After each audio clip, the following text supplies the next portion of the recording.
दोस्तों, बकरे की अम्मा आखिर कब तक खैर मनाएगी। पिछले 27 सालों से गुजरात में भूख, त्रासदी, महंगाई, बेरोजगारी का जो आलम चला आ रहा था, वह अब 27 सालों के लंबे इंतजार के बाद आखिरकार गुजरात की आवाम को समझ आया है और अब गुजरात की आवाम परिवर्तन की लहर को अपना चुकी है और गुजरात में एक नया मैंडेट बीजेपी के खिलाफ देने जा रही है। दोस्तों नमस्कार, मैं हूं आपके साथ रामकृष्ण शुक्ला और आज गुजरात के पहले फेज के वोटिंग पर आज हम बात करेंगे और साथ ही बात करेंगे दूसरे चरण का मतदान जो आज जिसका प्रचार शोर थम जाएगा और आज हम बात करने वाले हैं कि आखिर गुजरात में किसकी सरकार बन रही है। दोस्तों, पहले चरण में कुल 89 सीटों पर वोट डाले गए हैं, जिनमें से अब यह दावा किया जा रहा है कि इन 89 सीटों में से 55 सीटें कांग्रेस के खाते में जा रही हैं। बाकायदा आदेश रावल नाम के वरिष्ठ पत्रकार ने एक लिस्ट तक जारी कर दी है और बताया है कि किन किन सीटों पर कांग्रेस यहां पर जीत रही है और भाजपा के खिलाफ तमाम सीटें जा रही हैं। 27 सालों में हमने तमाम चीजें गुजरात में देखी। हमने गुजरात में 2002 में दंगा देखा, हमने हिंदू मुस्लिम विवाद देखा, राइट्स देखा, हिंदुओं में और मुसलमानों में एक दूसरे के प्रति बढ़ते हुए रोष, आक्रोश और नफरत की खाई को देखा। लेकिन अब गुजरात ने यह तय किया है कि हमें नरेंद्र मोदी और बीजेपी के खिलाफ इस चुनाव में उतरना है और बीजेपी के खिलाफ वोट देना है। और यहां पर साफ साफ ये दिख रहा है कि अब कांग्रेस को दूसरे चरण में महज 30 से 32 सीटें ही लानी है, जिसके बाद कांग्रेस की सरकार 27 सालों के लंबे इंतजार के बाद आखिरकार गुजरात में बनती यहां पर नजर आ रही है। दोस्तों, तो जैसा कि आपको बताया कि 89 में से 55 सीटें जब पहले चरण में कांग्रेस के खाते में चली गई हैं, तो अब दूसरे चरण में 93 सीटों पर मतदान हो रहा है और इन 93 सीटों पर केवल और केवल कांग्रेस को चाहिए 37 सीटें। जी हां दोस्तों, 37 सीटों के बाद कांग्रेस के पास वो मैंडेट आ जाएगा 92 सीटों का, जिसके बाद कांग्रेस की सरकार गुजरात में बननी लगभग तय हो जाएगी। दोस्तों, तो ये बड़ा संदेश और बड़ा मैसेज जो है वो आपके बीच में आज मैं दे रहा हूं और ये बताने की कोशिश कर रहा हूं कि गुजरात में जो फैला आक्रोश था वो अब 27 सालों के लंबे अंतराल के बाद जाकर थमेगा।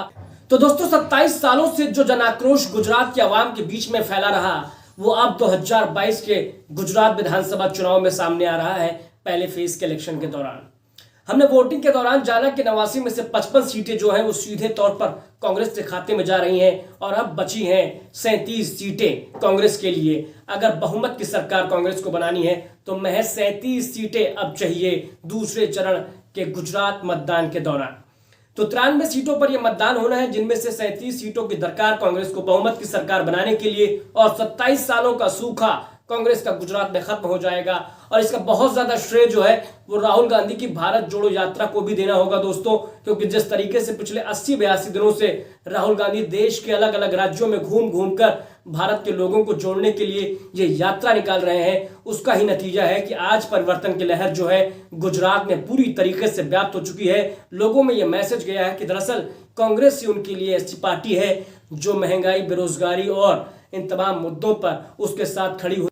दोस्तों, भले ही अभी आपको मुझ पर यकीन ना आ रहा हो, लेकिन 8 दिसंबर को नतीजे साफ हो जाएंगे। लेकिन उससे पहले आपको जरा एक तस्वीर दिखाता हूं। ये तस्वीर दोस्तों देखिए और समझने की कोशिश करिए कि प्रधानमंत्री, देश के प्रधानमंत्री जब गुजरात में अपने गृह जनपद में रैली करने जाते हैं तो वहां पर क्या हश्र होता है उनकी रैली के दौरान। कुर्सियां दोस्तों खाली पड़ी हुई हैं और लोग वहां पर सुनने के लिए नहीं है। नरेंद्र मोदी अपनी गुजराती भाषा में लोगों को बता रहे हैं और उन्हें अपने साथ करने की कोशिश जरूर यहां पर करते हुए नजर आ रहे हैं। लेकिन दरअसल दोस्तों, यहां पर कुर्सियों की संख्या देखिए और लोगों की संख्या देखिए, खाली पड़ी कुर्सियां और लोग वहां पर मौजूद ही नहीं है। वहां पर गायब लोग। आखिर किस तरीके से नरेंद्र मोदी उन लोगों को अपने साथ करने की कोशिश कर रहे हैं, तो ये साफ तौर पर नजारा दिखा रहा है कि दरअसल नरेंद्र मोदी के प्रति गुजरात की आवाम में कितना गुस्सा है, कितना आक्रोश है और कोई भी व्यक्ति जो है वो इंटरेस्ट नहीं ले रहा है नरेंद्र मोदी की इस जनसभा को अटेंड करने के लिए। तो ये तस्वीरें साफ तौर पर दिखा रही हैं कि नरेंद्र मोदी के प्रति गुजरात की आवाम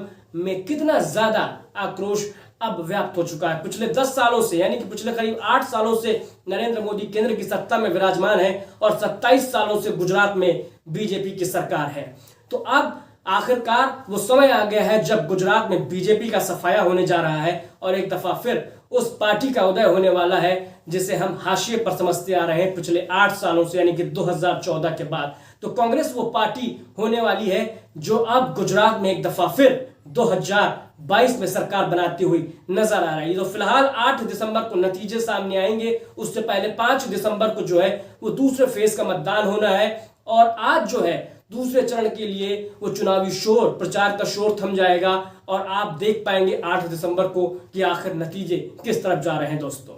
दोस्तों वीडियो की शुरुआत में मैंने जिक्र किया आदेश रावल के उस एक ट्वीट का, जिसमें उन्होंने साफ तौर पर एक एक कर 55 सीटों का जिक्र अपने उस ट्वीट में किया है कि कहां कहां पर कांग्रेस गुजरात में पहले चरण के मतदान के बाद जीत रही है। तो आप उन तस्वीरों के जरिए अंदाजा लगाइए, क्योंकि आदेश रावल एक बड़े पत्रकार माने जाते हैं और अगर उन्होंने ये ट्वीट किया है 89 में से 55 सीटें कांग्रेस के जीतने का दावा, तो ये दावा कोई हवाई नहीं है, बल्कि ये दावा ये बताने की कोशिश कर रहा है कि दरअसल पहले चरण का मतदान कांग्रेस के फेवर में गया है और यहां पर बीजेपी को करारी हार का सामना पहले चरण के फेस में कम से कम करना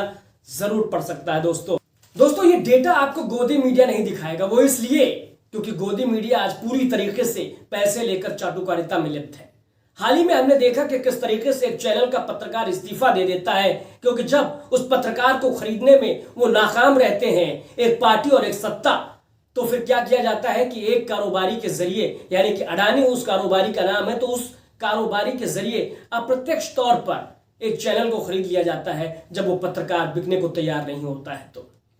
तो दोस्तों हमने देखा कि किस तरीके से यहां पर तमाम आक्रोश गुजरात की आवाम के बीच में व्याप्त है और 6.5 करोड़ की आवाम, जिसमें 4.90 यानी कि 4.90 करोड़ के वोटर जो है वो अपना मन बना चुके हैं बीजेपी के खिलाफ मैंडेट देने के लिए, कांग्रेस को जिताने के लिए। और अब पूरी तरीके से यह स्पष्ट होता जा रहा है पहले चरण के मतदान के बाद कम से कम कि अब जो है कांग्रेस गुजरात में एक दफा फिर आ रही है। और दोस्तों यकीन मानिए, अगर गुजरात में बीजेपी की सरकार नहीं बनती, यानी 27 सालों के बाद अगर ये झटका लगता है, बड़ा झटका लगता है, तो यकीन मानिए कि 2024 का लोकसभा इलेक्शन बीजेपी के लिए हो या फिर नरेंद्र मोदी के लिए हो, ये बिल्कुल भी आसान नहीं रहने वाला है। और वहीं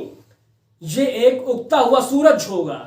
कांग्रेस के लिए, राहुल गांधी के लिए। यह नई उम्मीद की किरण होगी गुजरात का विधानसभा चुनाव जब कांग्रेस अगर जीत कर आती है तो, क्योंकि जिस तरीके से हमने देखा कि 2014 के बाद एक एक कर न केवल लोकसभा का चुनाव बल्कि विधानसभा के चुनाव भी तमाम राज्यों के कांग्रेस हारते चली गई है। उसके बाद अब 2022 का गुजरात इलेक्शन अगर कांग्रेस जीतती है तो ये एक नई उम्मीद और एक नई दिशा में कांग्रेस का राजनीतिक ये जो है पतन को रोकने का काम करेगा गुजरात का ये विधानसभा इलेक्शन।